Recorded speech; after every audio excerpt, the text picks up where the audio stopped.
Luciano, ciao! Ciao, eccoci qua. Buon anno! Grazie anche a te, anche a tutti gli altri che ci stanno aspettando, Ascolta, stanno pendendo dalle nostre labbra. me lo auguro, visto che... Allora, Luciano, ma tu hai un sorriso innovato, so che ti sei curato i denti, sei diventato ancora più affascinante adesso. E prima c'è stata la barba, e sono effetti uraniani, eh. Quando Urano ti cambia la vita, di solito istintivamente si marca la cosa anche a livello di immagine. Beh, questa sarà una serata, diciamo, importante perché la politica mondiale preme tutti noi. La preoccupazione è legittima e vi dico già che io e Luciano ci siamo detti che io vi faccio vedere tutti i temi natali, così ci deprimiamo tutti abbastanza e poi lui vi racconterà dei cicli planetari di Barbolta e quindi apre la porta alla speranza. Gli stessi transiti di adesso che ci saranno fra un anno potranno essere anche letti in chiave più positiva di rinnovamento e di sviluppo rispetto a quello che vediamo magari oggi. Quindi a lui il piacere di concludere con una visione più positiva e io invece vi farò riflettere.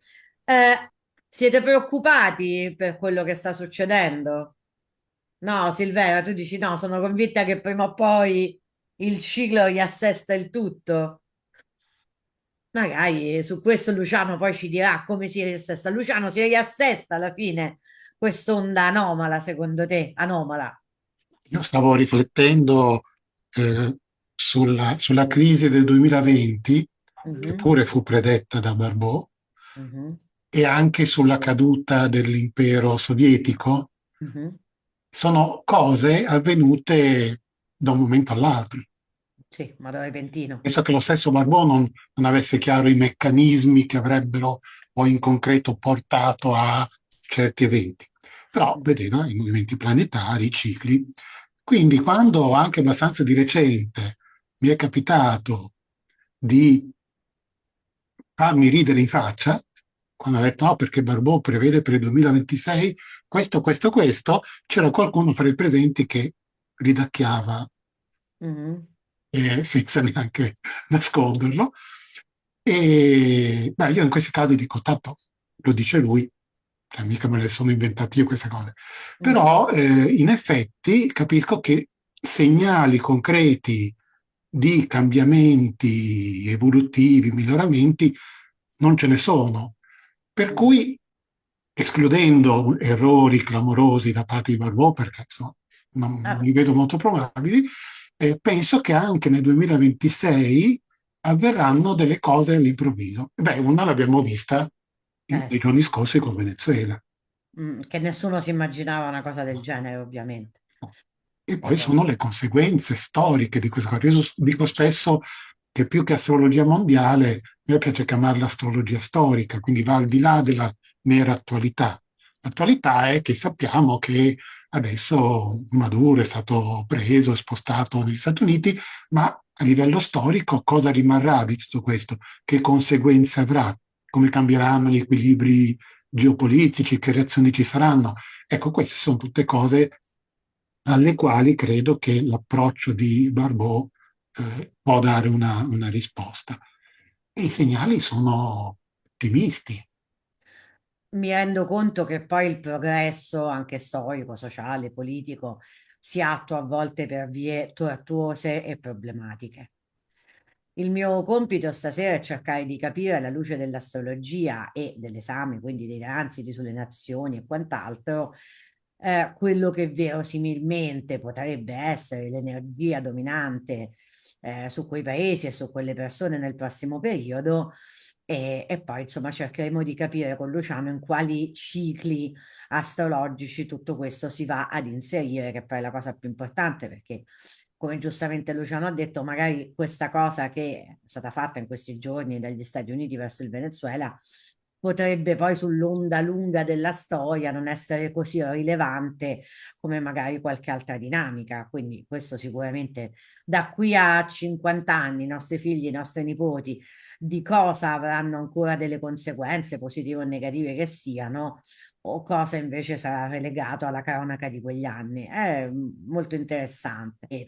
Oggi vedremo il tema natale di Italia e Stati Uniti, come quelli di tante altre nazioni. Io per tutte le nazioni mi sono basata su questo librone che tra l'altro proprio l'altro giorno ho messo nel gruppo dedicato a questo corso, questo seminario, che ha questo malloppone qua, che come vedete insomma, il suo perché. Che questo riporta per ogni nazione non solo una data, ma addirittura questo fu proprio il momento in cui, non so, è stato firmato quell'atto, questo è stato il momento dell'installazione la bandiera, cioè ti dà diverse opzioni per a seconda di come tu ragioni, cerchi di scegliere, magari te li fai tutti, vedi un attimo. Marzo del 1861, sia nel tema del governo repubblicano, che non voglio dire che non abbia il suo valore. Luciano, sono contenta che tu voglia Oh, grazie. intervenire. Prego. E io volevo agganciarmi a quello che diceva Carla.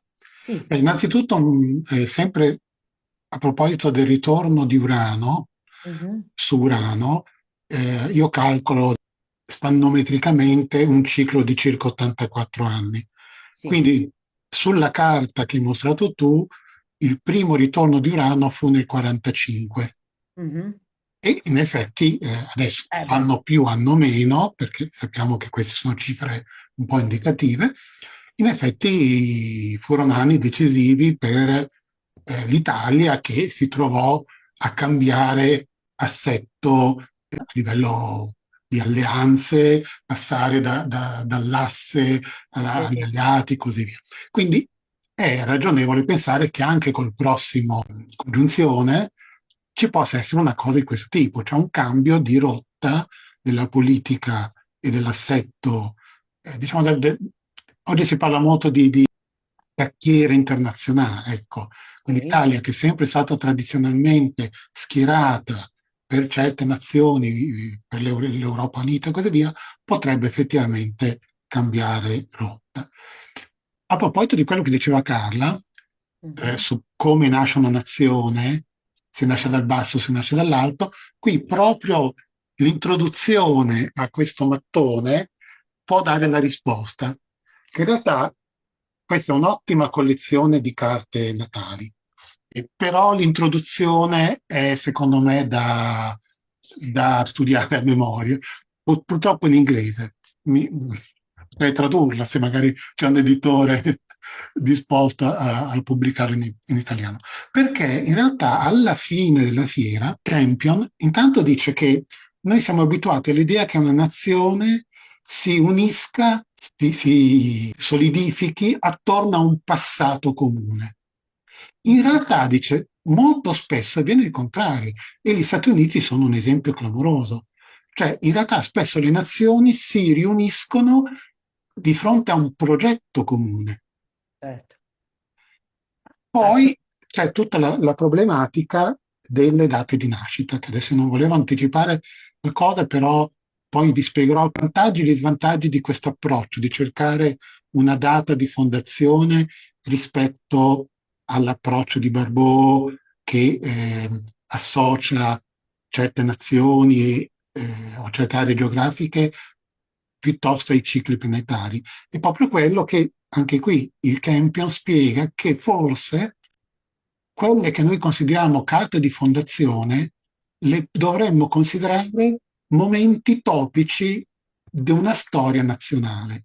Quindi da un certo punto di vista è indifferente se andiamo a cercare il 61 oppure l'unità d'Italia oppure la dichiarazione della Repubblica, perché sono comunque tutte tappe fondamentali di una nazione della quale forse una vera e propria carta di nascita non si può conoscere. Stessa Certo. cosa per gli Stati Uniti, perché anche qui ci sono diverse date, e ho visto in chat anche delle domande sull'Unione Europea. Anche qui, quale Unione Europea andiamo a vedere? La CE, il Trattato di Maastricht, i tre trattati di Roma, che spesso si parla di trattato di Roma degli anni 50, in realtà mi risulta che fossero tre, il trattato di Lisbona, cioè noi andiamo sempre a vedere un po' l'attualizzazione di una realtà che però ha avuto diverse nascite. Quindi l'approccio è comunque utile, può dare delle risposte molto intriganti, però secondo me è opportuno sempre rendersi conto che è un po' un campo spinoso, un campo minato, perché una nazione, uno Stato, forse non nasce veramente come un essere umano. Cioè io anch'io fino a pochi anni fa avevo un approccio come il tuo, cioè nasce una persona, nasce anche un ente, nasce una ditta, nasce una società, nasce un'alleanza, nasce una nazione. Però proprio questo libraccio del Campion mi ha poi messo in crisi in realtà da questo punto di vista. Io come regola ti dirò, mi sono data questa, che se devo studiare un tema, prendo la prima e l'ultima, perché la prima è sempre e comunque quella prima rintracciabile come momento fondante di quella nazione. Il Un regno della Sardegna, allora, esatto. secondo uno storico sardo. Ok, e Dato invece, nel mio libro c'è la cartina d'Italia con su scritto sopra Regno di Sardegna e d'Italia. ma fantastico, assolutamente fantastico. Luciano, tu che ne pensi di questo tema? Beh, c'è la Luna in Sagittario, quindi la popolarità ovviamente. Tra l'altro, al di là della data di nascita, del tema di nascita degli Stati Uniti, io ritengo che gli Stati Uniti risuonino molto sull'asse Sagittario-Gemelli Sì, sì. ed è un altro possibile approccio di astrologia mondiale che spiego qui nel mio libro. Quindi c'è una sintonia sicuramente Mm. fra il personaggio e la nazione. Scusami se ti interrompo, ma bisogna dire che Trump non è un pazzo che ha preso il potere con le bombe. Trump è stato votato. Esatto. E poi c'è il discorso che diciamo, tra l'altro mi è piaciuto molto il video short che hai fatto di introduzione a questa serata, non l'abbiamo concordato, ma in quei pochi secondi tu centri alcuni punti fondamentali per capire la situazione attuale, cioè siamo in un momento di gravissima crisi dell'idea di nazione, di Stato e del funzionamento della democrazia cosiddetta occidentale. Sì, assolutamente. E questo spiega, diciamo, può spiegare tante cose. Comunque, per quello che può valere un'elezione, tra l'altro il sistema elettorale americano è molto diverso dal nostro, sì, è stato votato indubbiamente, è stato coinvolto anche in scandali, problemi, però Si parla anche di beh, Broni. Ciao Luciano, buonasera. ciao Roberto. Beh, con un sistema che funziona ancora con dei buchi punzonati sulle schede di cartone che si possono anche Sì, vabbè, certo, certo. tappare con la mano, potete immaginare. Però al di là cioè, del fatto che le elezioni di Trump siano state farloccate o no, posso dire che lui ha un grandissimo sostegno popolare. Cioè, Esatto. se vediamo le cose MAGA, ci sta un mare di gente che lo supporta. Quindi al di là che è stato, che le elezioni sono state truccate, comunque lui ha un supporto su Fai. questo.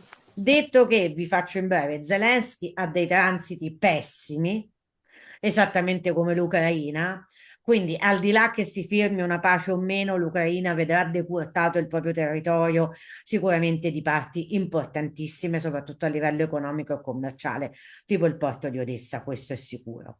E quello che emerge guardando il tema di Trump, il tema di Putin e il tema del presidente cinese, è un po' come se tutti e tre avessero in questo momento una grande smania di, come dire, gestire la propria zona di influenza.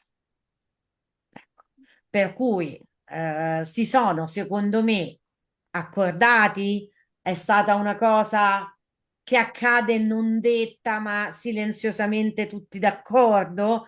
Questo non lo sapremo mai, o perlomeno non la nostra generazione, a meno che Plutone non ci faccia qualche regalo speciale.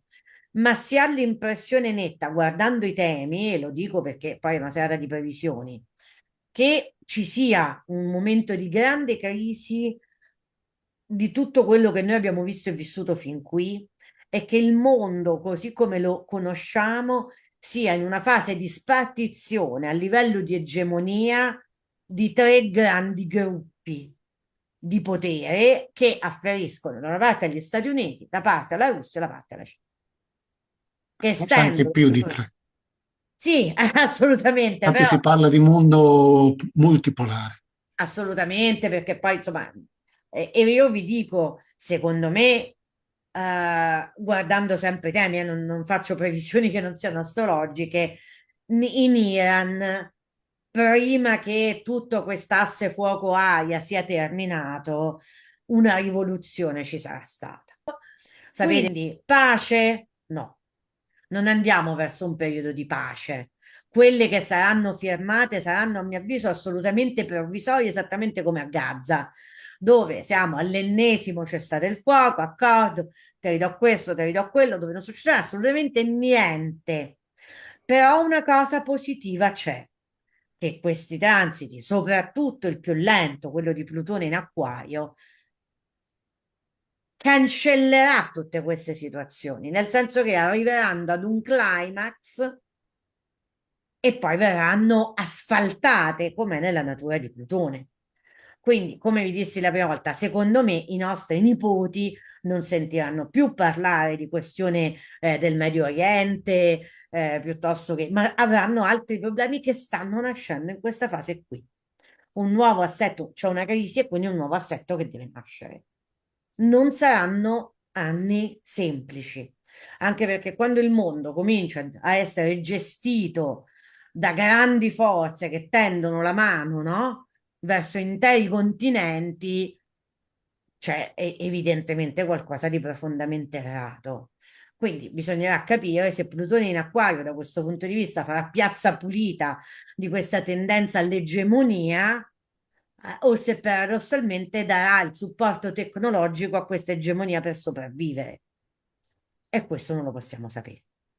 Adesso, con buona pace di chi ha alzato la mano, ma sono tante le cose, volevo dirvi molte più cose, ma ovviamente il tempo non c'è. Reputo fondamentale dare la parola a Luciano per capire cosa Barbon nei cicli planetari ci ha detto, perché comunque tutto quello che io vi ho enunciato sin qui va inserito nel contesto dei cicli planetari che reggono e scandiscono la storia dell'umanità. Allora, ecco qua i cicli. Luciano, la parola a te, io ti ascolto con grande piacere. Piccola premessa. Occuparsi di astrologia mondiale significa apprendere e utilizzare eventualmente tutta una serie di tecniche. Noi qui stasera ne abbiamo viste due sostanzialmente, i temi di fondazione delle nazioni e i temi di nascita di personaggi politici importanti. Si potrebbero fare i temi di fondazione di entità sovranazionali, la NATO, il Patto di Varsavia, i BRICS, l'Unione Europea e così via. E poi tradizionalmente si utilizzano altre tecniche come le eclissi lunari e solari, le comete, le carte di luna nuova o di luna piena, gli ingressi del Sole in Ariete per fare previsioni mondiali per un anno intero. Poi c'è chi guarda anche l'ingresso del Sole nei segni cardinali o comunque addirittura mese per mese in ciascun segno. E le tecniche, ripeto, sono tante e conosciute da parecchio tempo. Però questa astrologia mondiale entrò in crisi dopo la seconda guerra mondiale, perché con queste tecniche nessun astrologo fu in grado di prevedere la seconda guerra mondiale. E nel mio libro spiego che, per carità, manco i politologi, manco i politici furono in grado di prevedere la seconda guerra mondiale, quindi figurarsi se un astrologo, però questa considerazione mise in crisi gli astrologi che si occupavano di queste tecniche e spinse André Barbeau a recuperare e a sviluppare altre tecniche, i cicli planetari, l'indice ciclico planetario, che poi vedremo, e anche considerazioni sulle principali configurazioni planetarie che si vengono a creare fra pianeti lenti. In astrologia mondiale, proprio perché non è un'astrologia della stretta attualità, ma va vista con un certo distacco storico, si guardano i 5 pianeti più esterni del Sistema Solare, che sono questi: Giove, Saturno, Urano, Nettuno e Plutone. E si prendono le 10 coppie che questi pianeti formano tra di loro. Giove si può congiungere con Saturno, Giove si può congiungere con Urano, Giove si può congiungere con Nettuno e con Plutone.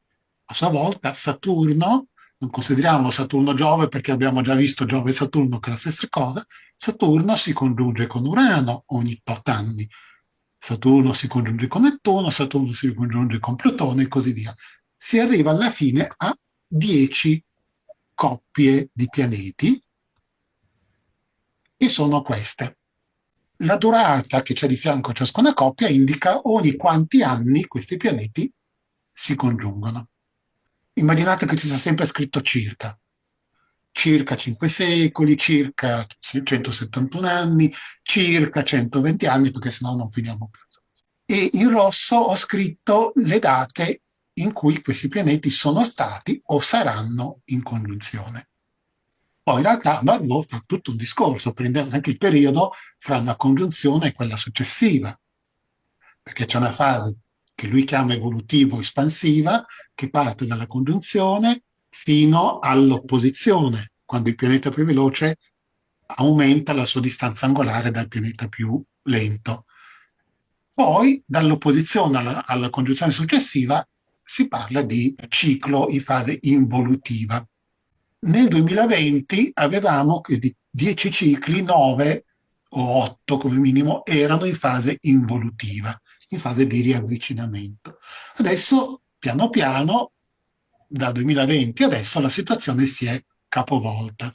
Abbiamo 8 cicli in fase espansiva, con la congiunzione di Saturno e Nettuno di quest'anno, anche il ciclo numero 5 entrerà in fase espansiva. Quindi avremo 9 cicli evolutivi e uno solo che riguarda, guarda caso, gli Stati Uniti. Gli Stati Uniti sono in fase discendente, involutiva.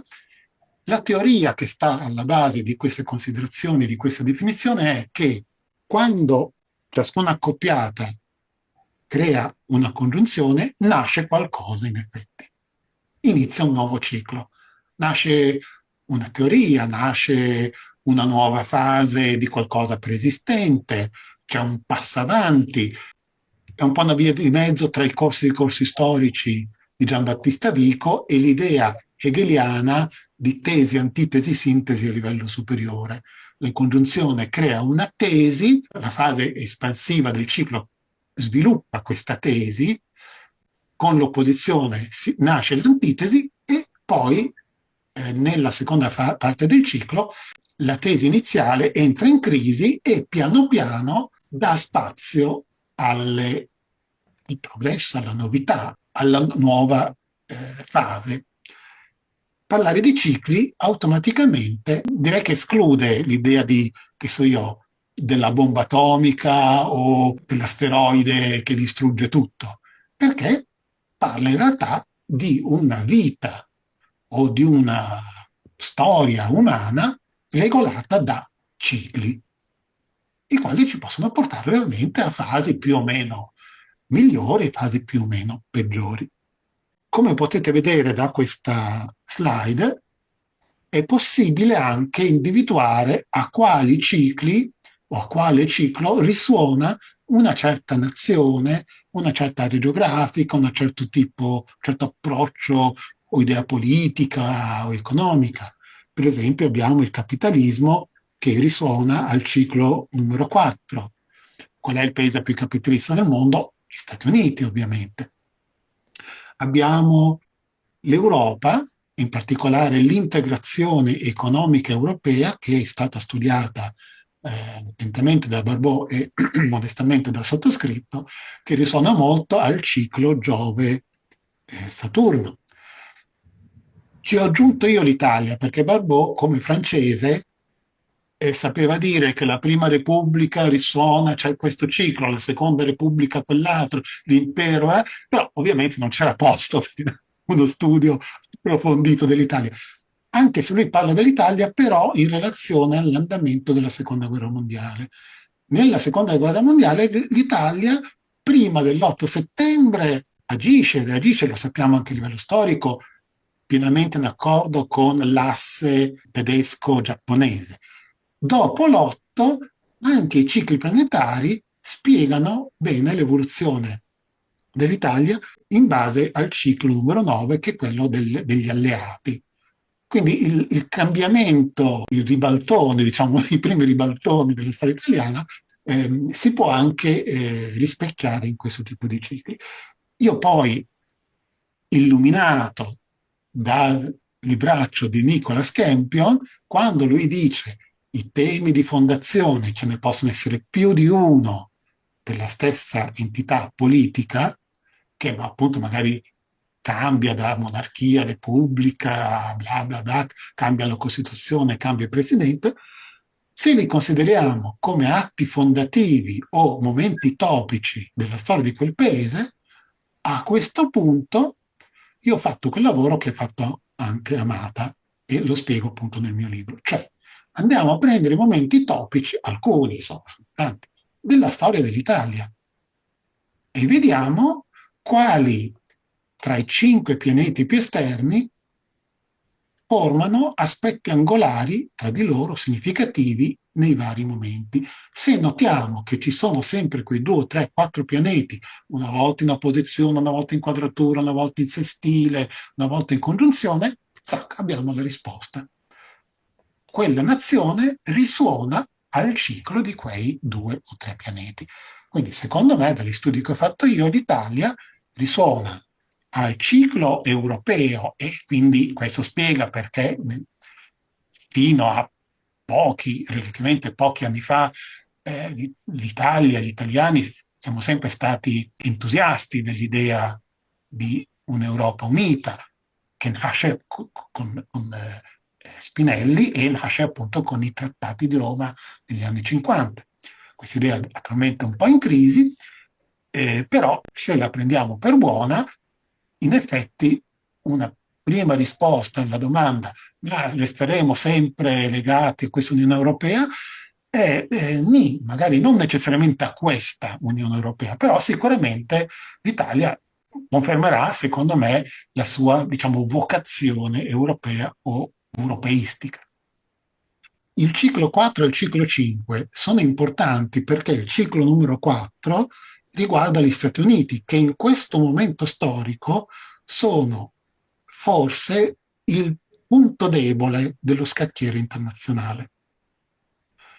E anche l'operazione in Venezuela è spiegabile, secondo me, se capiamo qual è il grande rischio che corrono gli Stati Uniti nel mondo attuale. È un duplice rischio. Uno, politico, militare, quello che di uscire da un'idea bipolare da guerra fredda, quindi il blocco occidentale, democratico, la libertà, contrapposta a un ipotetico blocco retrogrado, comunista, dittatoriale. Ma il problema grosso è il rischio di de-dollarizzazione, cioè i BRICS, oltre a creare un nuovo polo di associazione tra nazioni che non c'era fino a pochi anni fa, stanno valutando la possibilità di comprare, vendere, scambiarsi il petrolio, il gas e altri importanti, adesso si chiamano asset, pagandoli non più in dollari, ma con altre monete. Potrebbe essere lo yen, potrebbe essere l'euro, potrebbe essere il rublo, potrebbe essere una nuova moneta che si stanno inventando. Se ciò dovesse accadere, gli Stati Uniti, credetemi, sono finiti. Basta, non esistono. Credo che Trump se ne sia reso conto e al di là delle sue buffonate, tutte le azioni che sta facendo, compresa quella della Groenlandia, che immagino sia ricca di minerali, forse anche lì ci sono dei giacimenti, siano legate a questo rischio qua. E quindi alla necessità di impadronirsi anche di più petrolio possibile. Il Venezuela ha le riserve di petrolio maggiori di tutto il mondo, molto più dell'Arabia, dei paesi arabi, e quindi se Trump ci mette sulle mani, quel petrolio lì, per forza di cose, lo devono pagare in dollari. E quindi in questo modo ci mette, diciamo, una pezza. La parabola che in questo momento è in fase involutiva degli Stati Uniti è proprio quella di cercare di salvare il salvabile e di ricollocarsi in una posizione internazionale che è cambiata negli ultimi anni e che cambierà ancora.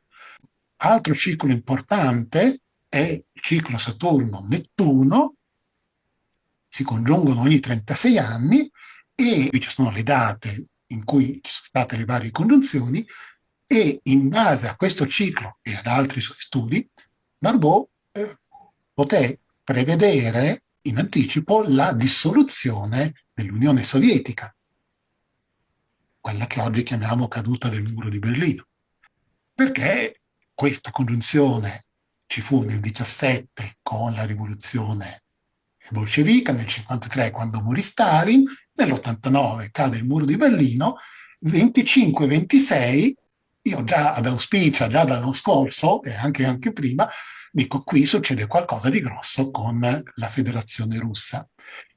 E anche lì qualcuno espresse un certo scetticismo.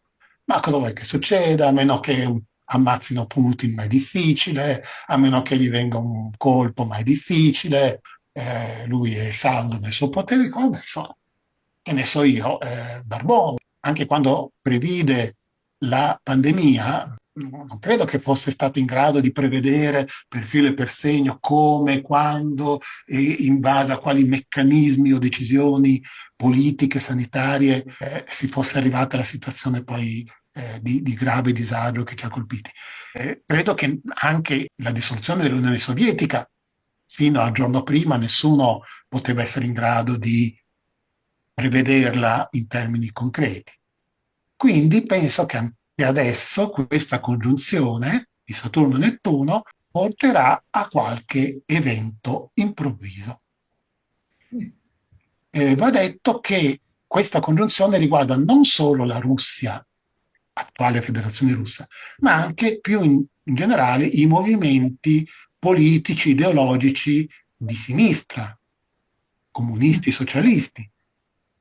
Guarda caso il Venezuela è la Repubblica Bolivariana fondata da Chavez, una nazione che si ispira molto a questo tipo di valori.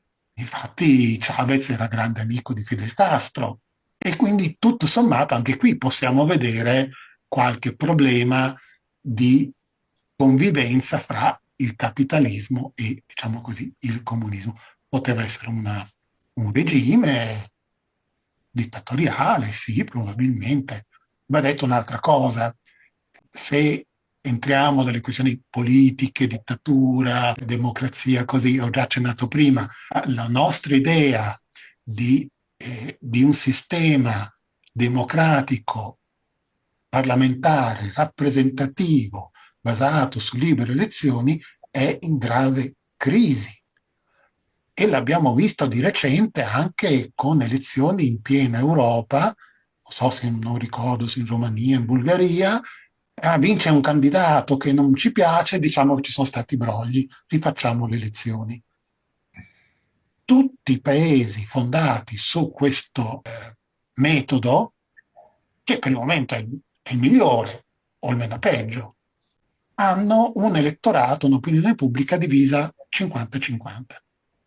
Ormai sono rare le nazioni dove un partito o un capo del governo o della Repubblica vince con una grande maggioranza. Di solito tutti i paesi sono lì e lì, metà a favore e metà contro. E credo che anche questo sia una delle basi della crisi che stiamo vivendo attualmente. Però un'altra cosa importante è questa: l'indice ciclico planetario. Cos'è l'indice ciclico planetario? E questo qua è un algoritmo che in realtà non fu ideato da Barbault, ma da Henri Gouchon. Si prendono le distanze angolari reciproche fra questi 5 pianeti, calcolate per convenzione il 1° gennaio di ogni anno. Per carità, c'è chi le calcola ogni mese, c'è chi le calcola ogni settimana, chi le calcola ogni giorno, ma siccome, ripeto, questa è astrologia storica, astrologia mondiale, non credo che valga la pena calcolarle troppo spesso. Questa somma può avere un valore teorico minimo di 0 gradi se questi 5 pianeti sono tutti congiunti e un valore massimo teorico di 1080 quando sono ben sparsi su tutto lo zodiaco. Si prendono questi valori, si fanno questi grafici cartesiani.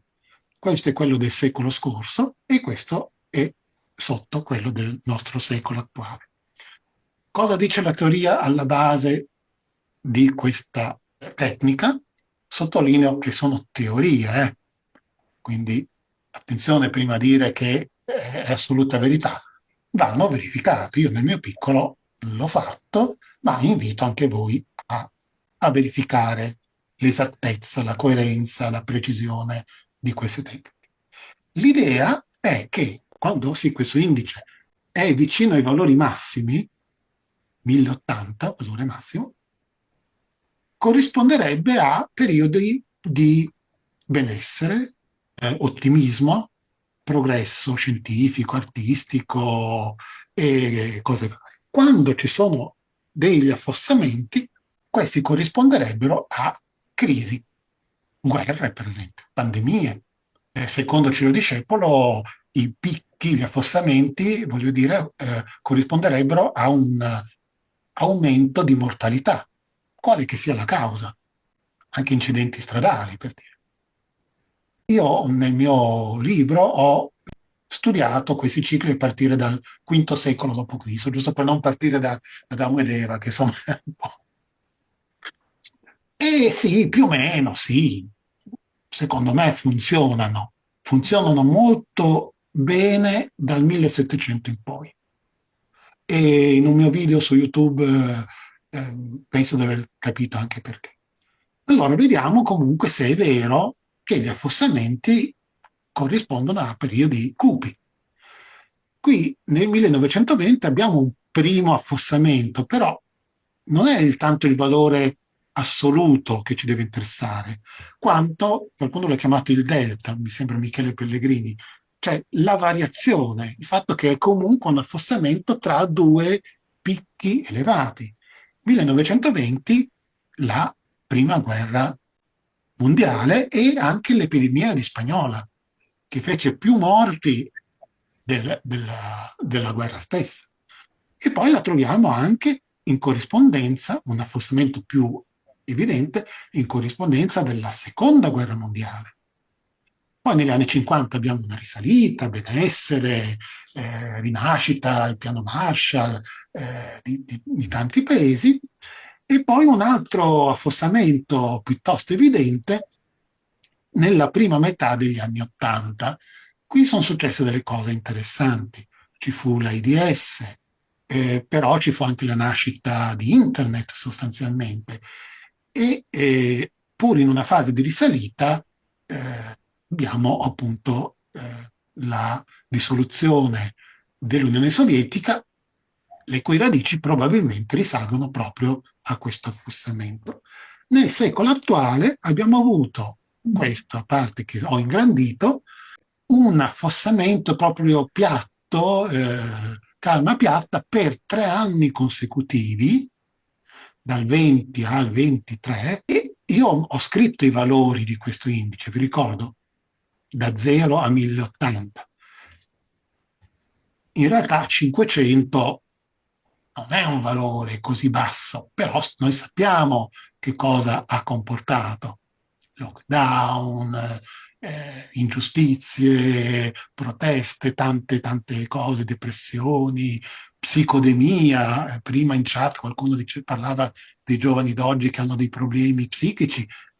nascono anche da qua. Io mi ricordo che in quegli anni ero ad Auspicia, a una tavola rotonda. Auspicia è un festival di astrologia, discipline oristiche che si tiene ogni anno a Parma. Di solito mi chiamano per partecipare a queste tavole rotonde con gli esperti. E ricordo che al mio fianco c'era una psicologa Amore. e, e io ho dovuto dire una cosa perché lei non l'ha detta. Cioè, io ho detto, ragazzi, qui c'è in corso o ci sarà negli anni successivi al lockdown una psicodemia, cioè ne parlavano non tantissimo, comunque riviste, giornali, siti web affidabili già ne parlavano. E devo dire che nel mio piccolo ho diversi casi di disagio molto grave che ha colpito proprio quei giovani, soprattutto studenti, che in quegli anni erano costretti a studiare a casa. Però le buone notizie.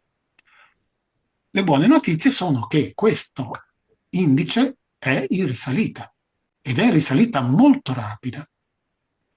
E qui ripeto una cosa che avevo detto all'inizio. In base a queste tecniche, ripeto, Barbot seppe prevedere la caduta dell'Unione Sovietica nell'89, la pandemia del 2020 che non riuscì a vedere perché morì nel 2019 Barbot. E lo stesso Barbot previde per questi anni in cui stiamo entrando delle cose letteralmente da fantascienza. Eccoli qua, questa frase è segnata in verde. Giustizia sociale, migliore distribuzione del benessere, grandi progressi scientifici e umanitari, addirittura lui parla che verrà debellata la fame nel mondo e, attenzione prima di farsi delle grasse risate, a cosa è dovuta la fame nel mondo? Non alla scarsezza di produzione, ma all'ingiustizia nella distribuzione. Ci sono dei paesi, metà mondo possiamo dire, che butta letteralmente nell'immondizia il cibo.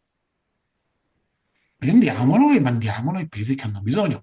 Meglio ancora, insegniamo ai paesi che hanno bisogno, e ci sono comunque già delle attività di questo tipo, si possono scavare pozzi, si possono coltivare terreni anche nell'Africa subtropicale e quindi debellare la fame nel mondo non è un'idea tanto impossibile, irrealizzabile. E poi, tra le altre cose, parla anche, udite udite, del riconoscimento ufficiale dell'astrologia. Io, prendendo per buone queste cose, nel mio libro cerco di capire, visto che sono un po' più vicino a questi anni, ho la fortuna di essere vivente e contemporaneo, come si potrebbe arrivare a queste cose. Ci sono dei grandi cambiamenti in atto nei paradigmi scientifici. Sì, non voglio fare il complottista, non ce lo dicono, però è vero che non ce lo dicono. Cioè,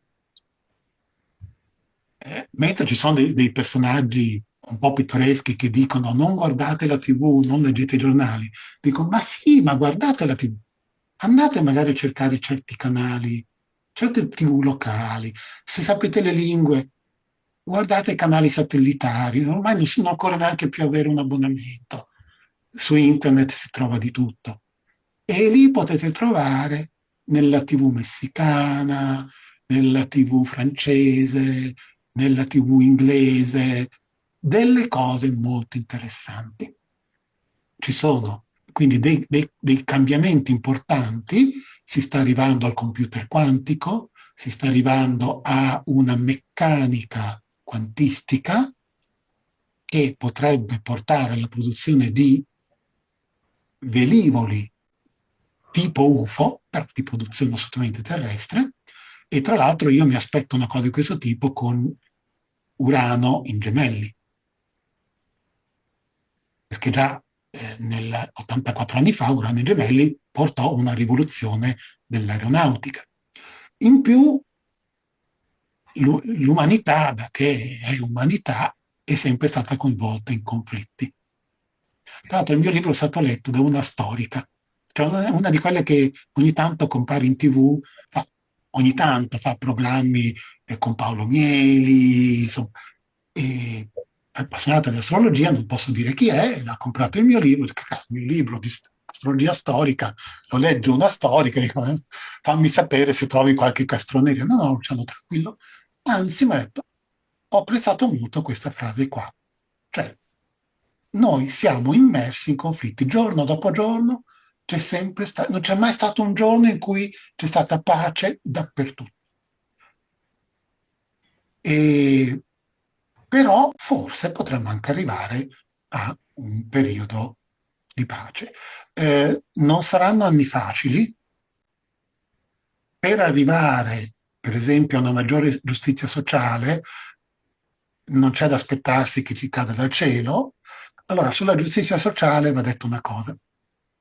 Siccome proprio la congiunzione di Saturno e Nettuno riguarda anche le ideologie di sinistra, ti dice, forse anche giustamente, che dopo la caduta del muro di Berlino non c'è più destra-sinistra, non c'è più la classe operaia, va bene, però ci sono comunque ingiustizie sociali, ci sono comunque, non vogliamo chiamarle classi, chiamiamole strati della popolazione più indifesi rispetto ad altri. Quindi questa congiunzione può far pensare anche a moti di piazza, proteste popolari, anche allo scopo di recuperare quello che è stato perduto dopo la caduta del muro di Berlino, cioè sindacati che facciano il loro lavoro di protezione, di difesa di certe categorie e partiti politici che prendono a cuore, diciamo, gli interessi appunto di certe fasce della popolazione. Senti, ci sono delle domande, ma la più, diciamo, urgente, secondo me, è che Daniela chiede se i cicli indicati tengono conto della retrogradazione dei pianeti. Sì, nel senso che la durata, allora questa è una cosa che secondo me ha dell'eccezionale.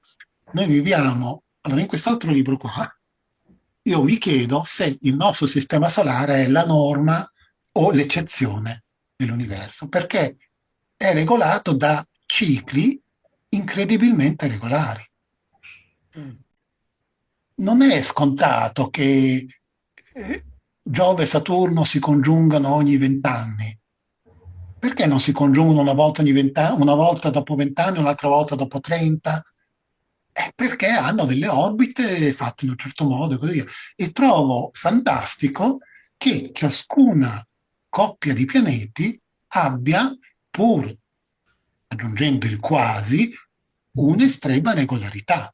Ecco, vedete che qui c'è scritto al terzo ciclo Urano-Plutone 120-140 anni. La stessa cosa vale per tutti gli altri. Giove, Saturno, 20 anni, ma 20 anni circa, possono essere 19, possono essere 21, 22, proprio perché all'interno di ciascun ciclo entrambi i pianeti possono avere dei moti di retrogradazione. Quindi è una cosa che va comunque vista, tutte queste durate vanno comunque valutate un po' con le pinze, ecco. Sì, diciamo anche che, per amor di cronaca, ovviamente un transito può cambiare a seconda anche di segni di lunga e corta ascensione, no? Per cui magari Allora, un questo nelle pianeta. case. Sì, certo, però nelle configurazioni i passaggi possono essere un po' più lenti e quindi andare a toccare poi delle situazioni in si modo un possono, po' più perdurante. si possono formare e disfare certe configurazioni. Lo stiamo vedendo con Saturno-Nettuno congiunti, poi uno va in retrogradazione, passa un segno, poi tornano indietro. Ecco, quest'anno mi sembra a fine febbraio si congiungeranno definitivamente. Sì. Quindi anche l'idea per questo ho scritto anche 2025 invece di 2026.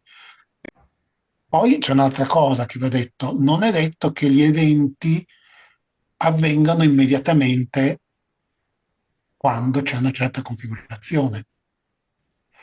Perché poi l'astrologia mondiale si può anche proiettare sull'astrologia individuale. Esempio, noi adesso siamo in questa configurazione qui, sulla destra. Succederà qualcosa, secondo Barbò? Sì.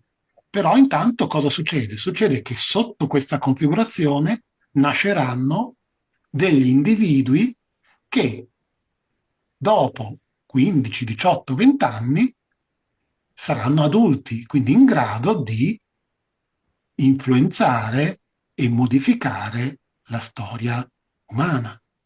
Chiaro. Quindi va anche considerata questa duplice lettura.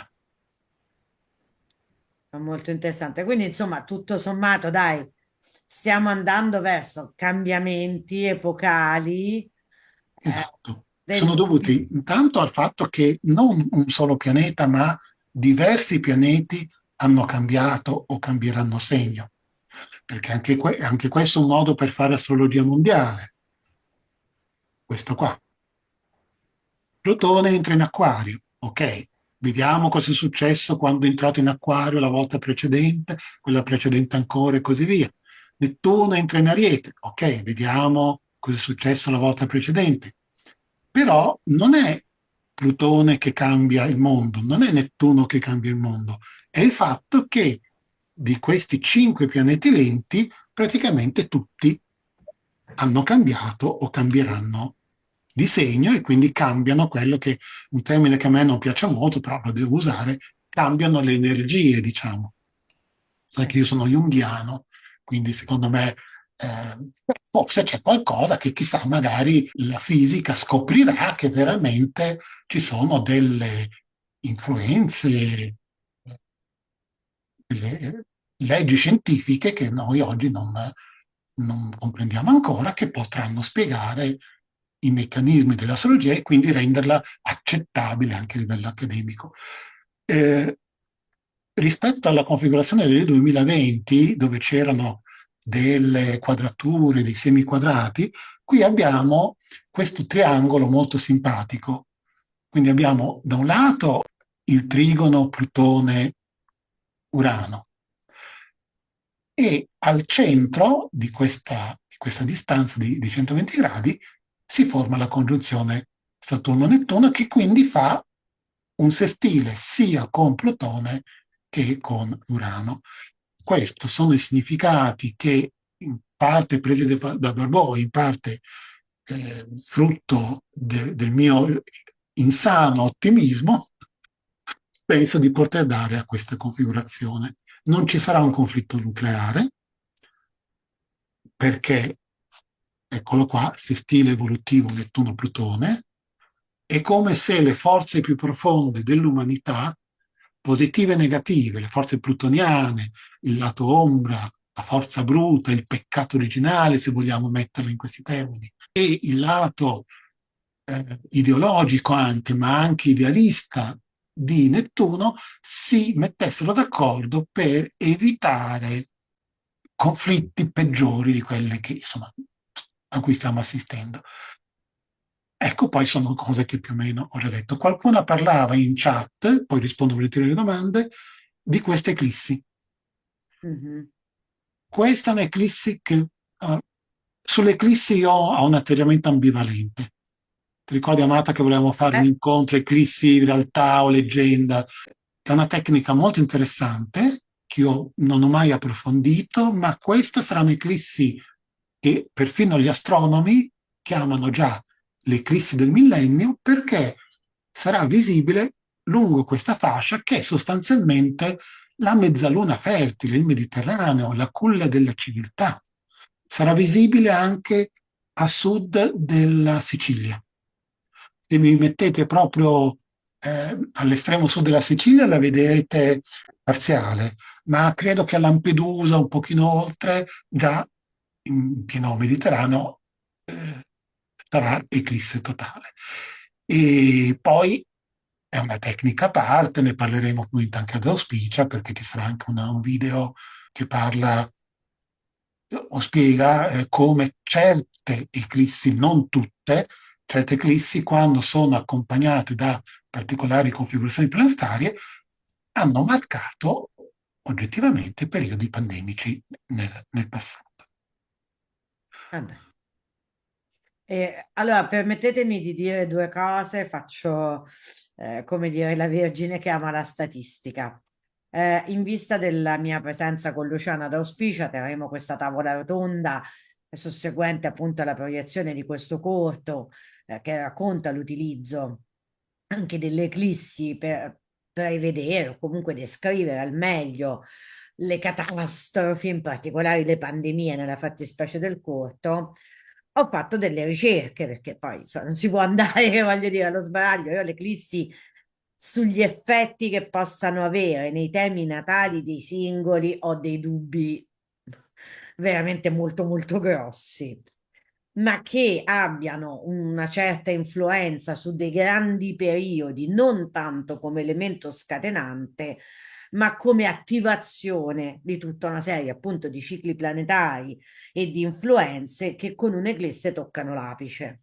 Ho fatto una ricerca statistica che troverete sia nella mia relazione all'auspicia, quindi chi avrà il piacere di venire, se avrò modo, perché è una tavola rotonda, quindi non vado lì per raccontare la mia opinione, ma sarà un dibattito pubblico, ci confronteremo insieme a tutti gli intervenuti. Ma conto poi susseguentemente di tenere magari un seminario su questa cosa, se Luciano vorrà partecipare ne sarò onorata, Volentieri. perché effettivamente andando a mettere eclissi e periodo, eclissi e periodo, eclissi e periodo, si nota che nel tempo massimo di un anno dall'eclissi si attivano tutte le peggiori possibilità delle configurazioni in cielo. E questo non può essere trascurato perché poi, ripeto, la Vergine non crede se non vede, ma se vede, poi ho fatto questo lavoro che sarà un mio piacere al più presto condividere con voi. Ovviamente per ora lo tengo per auspicio, anche per correttezza di chi viene a sentirci, sarà molto particolare, vero Luciano? Faremo spacca 7 ammazza 14, io e te. E dopodiché penso che Luciano potremmo anche magari ecco, organizzare qualcosa da questo punto di vista che è a mio avviso un ulteriore punto, magari facciamo previsioni mondiali bis, vedendo altri temi natali, altri paesi, altre situazioni. Permettetemi di fare una cosa perché lo so che c'è qualche domanda, ma fra un pochino ovviamente vi liberiamo da questa prigionia. Vorrei farvi vedere una cosa che penso sia interessante, è dovuta per... Bene, lo ha citato diverse volte questa sera, quindi penso che sia anche giusto dare il merito a chi ce l'ha. Questo è il libro di Luciano che trovate agilmente su Amazon. Ha fatto diversi riferimenti a questo testo questa sera. Io ce l'ho letto, lo apprezzo tantissimo. Credo che per chi è appassionato di tecniche di lettura degli eventi storici, politici e sociali dell'umanità sia un testo imprescindibile. E se mi permettete, vista l'evento auspicia, ho rivisto e corretto il vecchio libro su astrologia e pandemia che scrissi con le previsioni sul Covid, quindi parliamo di ben quasi 6 anni fa. L'ho completamente riscritto e risistemato. Devo dire anche un po' grazie a ChatGPT che mi ha tirato fuori i dati di eclissi, terremoti, catastrofi in un batter d'occhio mentre all'epoca me li cercavo su Google. È in uscita, penso proprio diciamo in data di auspicia, questa mia opera che riassume un po' tante cose che ci siamo detti, ve la faccio vedere. Così, insomma, il momento spot ogni tanto c'è sta, che noi lo facciamo molto poco. È un libro proprio su astrologia, catastrofi e pandemie, a cui ci ha dedicato tutto un capitolo sulle eclissi, che più che un valore probatorio, in realtà è un inizio di studio, cioè ho preso tutte le eclissi, ho cominciato a vedere quello che è successo, ho messo tutti i dati in fila, quindi non c'è stata molta interpretazione, è proprio un elenco di dati, ma a mio avviso potrebbe sollecitare la vostra curiosità di astrologi. Lo trovate a cavallo dei giorni di auspicia su Amazon. Detta questa cosa, perdonateci il momento, ma vi assicuro che scrivere un libro è un impegno, una fatica, quindi ogni tanto questa cosa ci sta. Sentiamo Anna cosa ci vuole chiedere. No, era semplicemente una cosa, volevo rivedere un attimo i libri che aveva messo Luciano, non solo quello di tecniche, Sì, sì. Comunque io sarò ad Auspicia, quindi magari li vedo là. E poi volevo così dirvi che ho visto una intervista con un tecnico della NASA, nostro italiano, che parlava della scoperta di altri pianeti e del riatterraggio sulla Luna attraverso questi velivoli che tu prima, Amata, hai detto, che nuovi velivoli ci saranno. Sì, l'ho detto Luciano, E però su sì, Rai 3 l'ho vista questa, quindi si può rivedere. Adesso non ricordo il nome di lui, però è uno durante il Kilimangiaro, una trasmissione della Rai 3. E l'ho trovato molto interessante. Parlava anche dei buchi neri, però insomma a livello di scienza. Però non lo so, io ci ho visto dentro qualcosa di più quando lui lo diceva. ma Sì, guarda, beh, attualmente si pensa di tornare sulla Luna con velivoli spaziali tutto sommato tradizionali, Eh, razzi, poi magari cambia tipo di propulsione, ma si sta parlando di motori a curvatura, quelli mm, di Star Trek. mm. Oh, tra l'altro adesso, proprio perché Soprattutto che ci andranno le persone, sono state già su scelte. questo ci sono dei dubbi E forti. infatti proprio mi E interessava. come mai non siamo capaci adesso di andare così? Cioè, ci siamo andati nel giro di 2 anni, tre, negli anni 60 e adesso Mi interessava ci sono proprio dei questo, infatti problemi, era però, stimolante ripeto, non voglio sapere. fare il complottista. Io ho fatto in tempo a mostrare gli altri libri che comunque Grazie, erano di Barbò, grazie, poi se grazie. ti interessano queste tematiche un po' extraterrestri, c'è questo libro qua, Sì, ho visto, ecco, grazie. e lì faccio ipotesi di come può essere il tema natale di chi dovesse nascere sulla Luna o su Perché Marte. è interessante perché ci sarebbe anche da dire molto su quello che ci nascondono e sulle Esatto, manipolazioni. però diciamo, Comunque, vabbè, è bellissimo, grazie. ecco, ma io ho fatto parecchi video anche. mi consentite di fare una domanda un po' così spiritosa, ma non tanto, a Luciano, che è un grande ufologo. Ma secondo te le presenze, diciamo, di altre civiltà arriveranno a manifestarsi della serie Ciao, piacere, sono Amata Gioviale? Allora, ne approfitto per dire che uno dei motivi per cui non ci sarà la guerra mondiale è proprio perché ci sono gli UFO. E ci sono testimonianze di UFO, oggetti volanti, che sorvolano, hanno sorvolato basi atomiche, impedendo di fatto il lancio di missili, anche semplicemente per esercitazione. Mhm. E comunque molti di questi veicoli vengono avvistati proprio in prossimità di basi nucleari. Da un lato, questa è una cosa importante, eh, il contatto c'è già stato, cioè sono già venuti a stringere la mano a qualcuno, si sono già mostrati a persone. Allora, prima hanno provato a farsi ricevere dai grandi capi.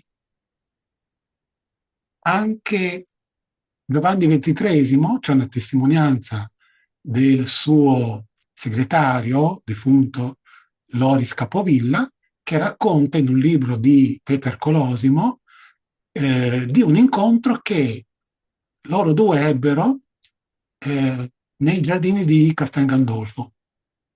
Scese un'astronave, Papa Giovanni XXIII si allontanò, il segretario rimase in disparte, si avvicinò a questo oggetto da cui scese un essere e si misero a chiacchierare.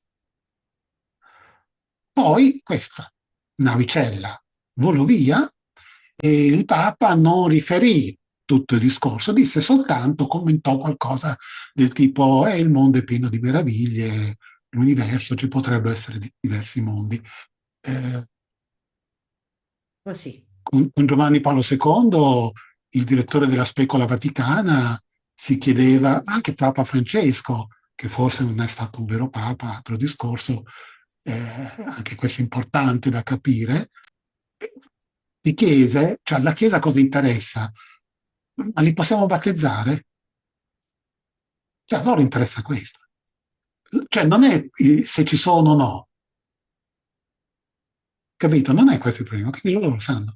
Allora, noi siamo abituati all'idea dell'extraterrestre che viene dallo spazio profondo a terra e prende contatto. Il contatto finora c'è stato a livello individuale, poche persone, pochi gruppi, stanno arrivando alla popolazione civile, personaggi semplici appassionati, studiosi, quindi non più grandi politici, ma ci sono stati, ricordo la chiacchierata che abbiamo fatto io e te, e trovate ancora il video sui nostri rispettivi canali di YouTube, il famoso contatto massiccio, contatto di massa. Ma se negli anni 50 un'intera partita di calcio Fiorentina-Pistoiese si fermò perché tutti, calciatori, arbitri, guardaline, pubblico, commentatori si fermarono a guardare tre oggetti che sorvolavano lo stadio. E non è un contatto di massa questo, non è una prova? Evidentemente no. Però tra le novità del 2026 credo che ci possa essere anche una rivelazione, la cosiddetta disclosure, perché siamo in una fase di ondata di avvistamenti. In termini ufologico si parla di UFO flaps, che vengono un po', si possono tradurre così, ondate di avvistamenti. Per esempio ce ne fu negli anni 50, ce ne fu una nel 78, ce ne fu una nei primi anni 90 con gli UFO triangolari in Belgio, ce ne fu una nel 2020, che però eravamo tutti chiusi in casa, ma quei pochi che avevano l'ardore, il coraggio di respirare un po' di aria pura, aprire la finestra e guardare il cielo, possono aver visto qualcosa. E adesso, dopo l'ondata dei misteriosi droni in tutta l'America del Nord, la cosa sta continuando. E molti di quelli che vengono chiamati droni russi, che stanno bloccando i... Vedete come mi infervoro? Mi piace più parlare di UFO che di astrologia. Quelli che stanno bloccando gli aeroporti difficilmente sono droni. Tra l'altro, l'ultimo caso è stato quello del drone sul Lago Maggiore. Io in quel periodo lavoravo sul Lago Maggiore, ho visto delle cose interessanti, però a un certo punto si parlò di un misterioso drone russo avvistato sopra una base militare che c'è in quella zona, che non manco lo sapevo, a Stresa, non lo so. Panico, sicuramente è stato Putin. Adesso, dopo tanti mesi, trafiletto, piccolo così, prima la notizia drone russo sul Lago Maggiore, adesso trafiletto così, non c'era nessun drone, né russo, né italiano, né grande, né piccolo. E io penso che possa essere stato un UFO. Questa è un po' la mia idea. Quindi è uscito il film Disclosure, chi ha l'abbonamento su Netflix lo può vedere, una serie di interviste di personaggi importanti, compreso anche il vicepresidente o senatori, deputati americani e tanti altri, e Spielberg sta preparando un film su questo tema. Spielberg che è sempre stato un anticipatore. Sì. E quindi sono ottimista anche da questo punto di vista.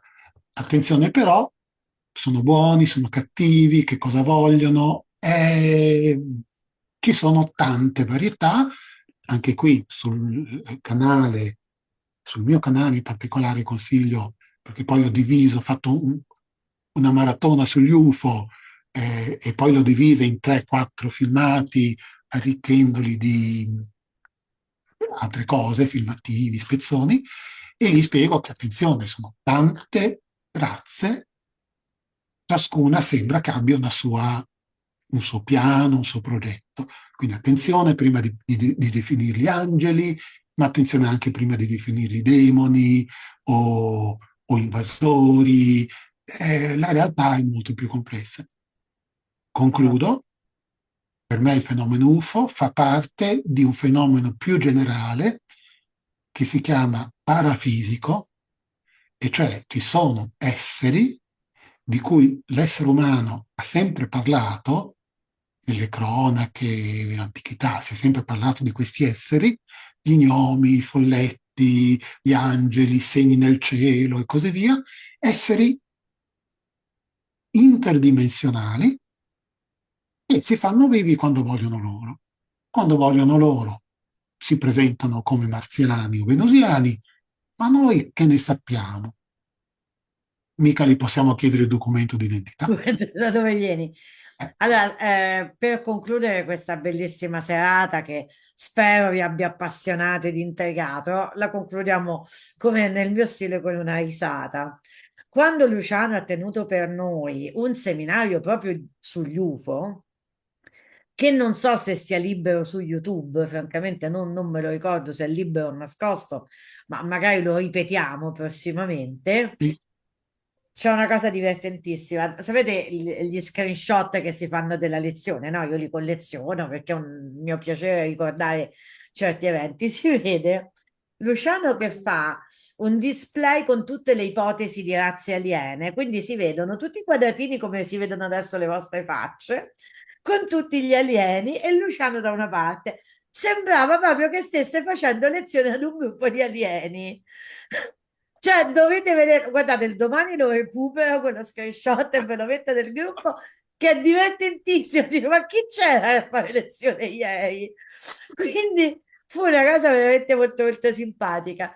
Bene, io vi ringrazio a voi che strenuamente avete fatto quasi mezzanotte con noi. Io l'ho trovata una serata veramente interessante. Peccato che il tempo sia sempre tiranno, però magari veramente facciamo un bel approfondimento subito dopo auspicia con eclissi, con temi natali particolari, con tutto quello che ancora è rimasto da dire. Magari approfondiamo i cicli anche un po' paese per paese, lo vediamo meglio. Luciano, che dici? Facciamo questa cosa? sì, E sì. poi, allora, io all'anagrafe mi chiamo Eliana, il cui anagramma è aliena. Quindi, ragazzi, se ve dovete manifestare, fatelo da me e fatemelo scoop. Me lo merito. Un bacione a tutti, buonanotte, grazie. Ciao, ciao a tutti. Grazie, Ciao, buonanotte. ciao. Grazie.